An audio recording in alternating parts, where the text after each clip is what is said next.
I had a lot of fun making the Warrior Sokka outfit that I did from Day of Black Okay. Sun. It's one of my favorite episodes, and I did his Great outfit. Great whole outfit. thing. I made his space sword. That was a blast. I think wearing, I enjoy most of my Kataras, but this Zuko that I'm wearing right now is my newest Comfortable? one, and it is the hands down the most comfortable. So Which Zuko's is? Explain to me exactly the outfit, like So which this is episodes. the probably the rarest outfit that you Yeah, could do for The Zuko. This is rarest very Zuko. specifically his Bossing Say look that's from what it the is. tea shop.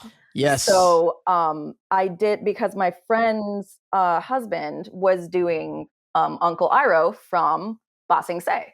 So Yes. we did a book two Bossing Say shoot. I did this whole outfit. It's got like the It's belt great. and everything. I've got an apron over there. So this is Lee. This is Lee. Yeah, this is Lee from the tea This shop. is Lee, Yeah. you guys. This is Lee. This is Lee. Amazing. You look wonderful. Yeah, and I know what you mean. I did cosplay Zuko and I made the armor. Awesome. I did it on my YouTube channels. It was a series called Finding Honor, and it was cool. The armor looked cool. It was the worst. I'm horrible at making pants. I realized to make pants is the hardest thing in the world. It kind of is. And there are only two pieces of fabric, and they were the most uncomfortable pants I've ever worn in my life. And I DJ'd this big party as Zuko, and I was uncomfortable the entire time. I was Wait, like, so "These like with are a sewing horrible." machine, you made them? Yeah, sewing man. machine. Good for you. I was doing everything. I had A the true cosplayer. armor. Yeah. I was not good. I had a lot of help. I'm not gonna lie. If you watch the series, I Okay. had like all these helpers that kind of took me downtown LA, got all the fabric, and we got the stuff, got the pattern. We picked out which one. It was awesome. I sucked. The wig was itchy. The scar came out pretty good. Okay. We used tissue paper. We used tissue paper and plastic. Yeah, that's how you And do it it. held all night. And but the pants. I've been sewing for 10 years, and if I can avoid making pants, I absolutely do. How Yeah. we wear pants every day. Yeah, You know what I'm but saying? making Like we them, all wear pants every day, and then when you're wearing a bad pair of pants, you really appreciate all the other pants in your drawer because you're Yeah. like, they're magic people, whoever Magic do these pants. things. Yeah, absolutely. Absolutely. Kevin, we got to spend a little more time with your cosplay. Talk to us about this version of Azula. And First of all, why? Why, Kevin? boy. Why? Well, I'm channeling my inner, how do I say, losing my mind. Because this is specifically the episode where she cuts her hair off right before the Agni Kai. So I've got the armor and everything, and just chop. It's like, oh, that's easy. This is my first time doing armor, and I was really excited to normally I'm just sewing, but I was like, I want to do something like with foam and stuff. So this is my first time. I got an airbrush and everything, so I had a lot of fun making it. Currently, this is my favorite one. But normally I'm always cosplaying Katara, and I've got a bunch more obscure. I did Judy at the last con that I went to with a sign that said "There's no war in Bossing Say." I want to do that so no bad. war in It was Bossing really Say. fun. Yeah. It was really funny. That's so good. It should just be a whole bunch of Judys and scare everybody. It's Yes, just that's what I want. I want to make an army of Judys. I gotta have 12. An army of Yes. Judys? Yes. Oh no. Well, that's the question that I was going to ask both of you too. Is we already got an answer on at least one, but is this something that you guys do a lot? Do you do group cosplay a lot, or do you find yourself kind of out on your own for whatever reason, just being one avatar character, kind of alone in the crowd? Personally, I kind of just meet up with people at cons that are wearing the same show as me, and we kind of just have that bond, and we're like, hey. So then I made a lot of friends that way. Oh. But normally I don't really do group cosplays. I would love to do a big avatar group one day. Nice. Nora, what about you? I actually love doing group cosplays. Yeah, of I love course. it. It is a logistical nightmare, but when you can make it work, it's fantastic. I did a group of the gang in their Fire Nation outfits, which was great. I did several Zuko and Katara shoots with a friend of mine. So we did like their book 3 outfits, and then we also did the Painted Lady and the Blue Spirit, which was just awesome. incredible.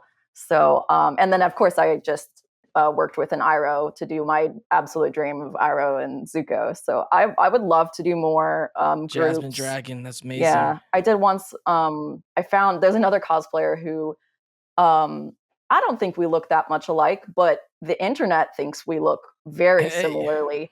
Welcome to the So we internet. cosplayed Sokka and Katara together. Oh wow. And it was hysterically Nice. funny because for the rest of the year, people would tag us in photos and swap the tags. You guys And- look like and we'd be siblings. like, well, Real siblings. That's great. yeah, we nailed it.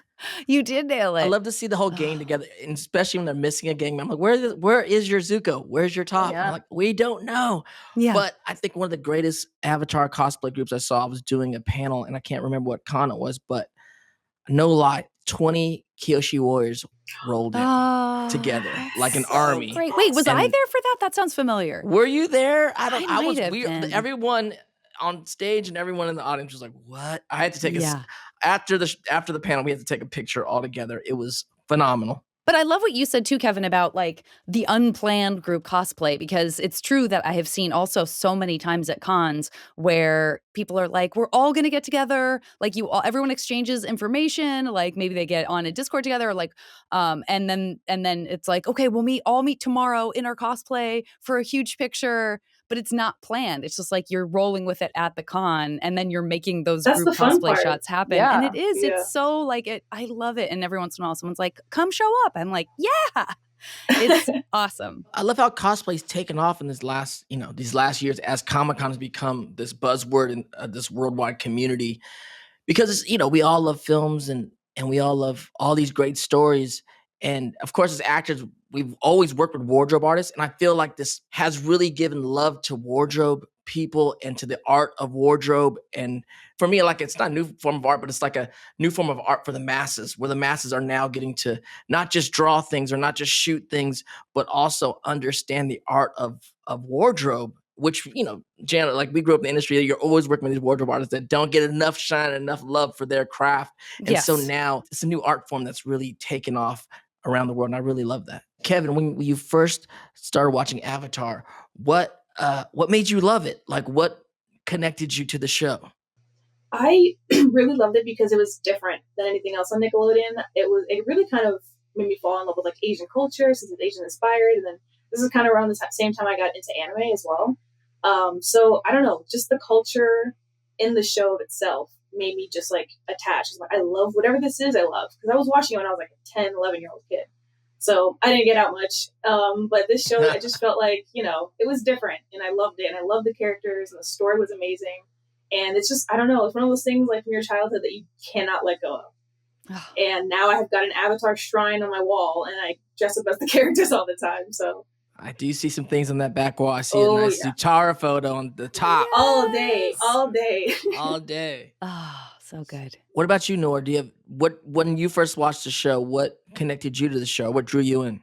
Well, partly I love the the elemental magic flair that comes with Avatar. It was something I hadn't seen before, and I'm very drawn to fantasy, so that I loved. But I think as a little kid, the biggest thing was, looking back on it at least, is that Katara was the first time I saw a character in a show that looked like me. And she, had this darker skin tone. She had these long curly hair, which is what I looked like when I was 10. And I identified with her so much, with like the whole, people called her bossy, people called me bossy, people were like saying, oh, you're the mom friend, or you're this, you can't take a joke, you can't have fun. And identifying with the characters really made the show so real and so personal. And then it just continued. When I was a kid, it was like a fun time, and I recognized that it was more special than just some random show that I was watching in the afternoons. And then when I came back to it later as an adult, I kind of realized that, like, oh no, this really shaped the way I see the world and the way that I see myself and see my own culture. I'm Arabic, so Southwest Asian, North African. And we just don't, we're getting a few more now, but we just don't have that much representation. And so for me, Avatar was like the first time I saw cultures similar to mine be celebrated and honored in this beautiful way. And never It's got amazing. old. It means everything to me. Representation does matter, and especially at that age. Bend your ear for ad-free episodes with Avatar Braving the Elements Premium. Subscribe today on Apple Podcasts.